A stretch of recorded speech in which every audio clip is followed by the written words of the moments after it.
हम पूनम कौल अपन मिथिला अपन मैथिली चैनल में सबके प्रणाम करै छी। आई हम एकटा पराती गाबऽ जा रहल छी। नीक लागत तऽ लाइक करब, चैनल के सब्सक्राइब कर देबै। कमल नयन परदेस भाविनी, कमल नयन परदेस, कमल नयन परदेस भाविनी, कमल नयन परदेस, राम लखन सिया बन के सिधारल, राम लखन सिया बन के सिधारल, धैलनि तपसी के भेष भाविनी, कमल नयन परदेस, बन प्रयासन बन फल भोजन, बन प्रयासन बन फल भोजन, बन बन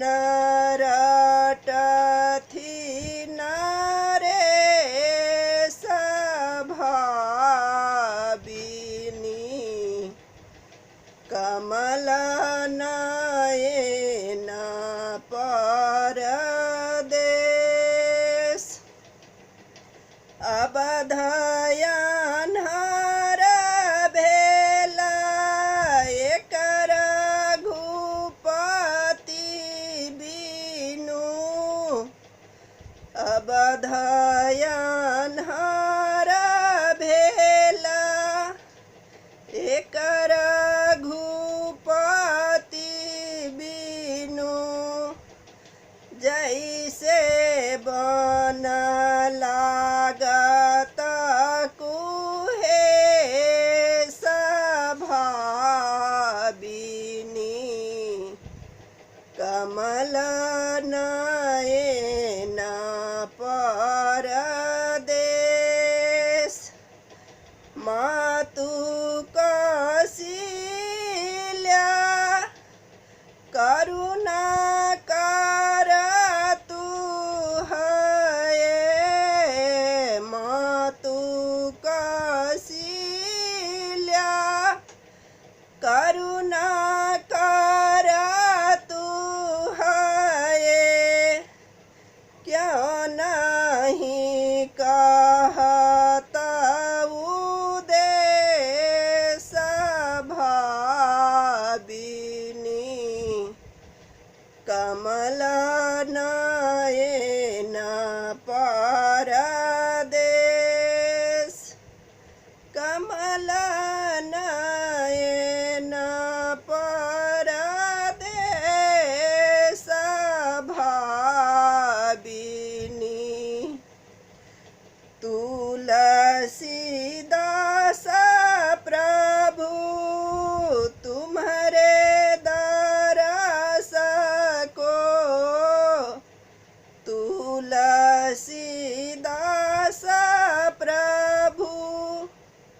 तुम्हारे दरस को, जाहि बन उगत दीनेश भाविनी, कमल नयन परदेस।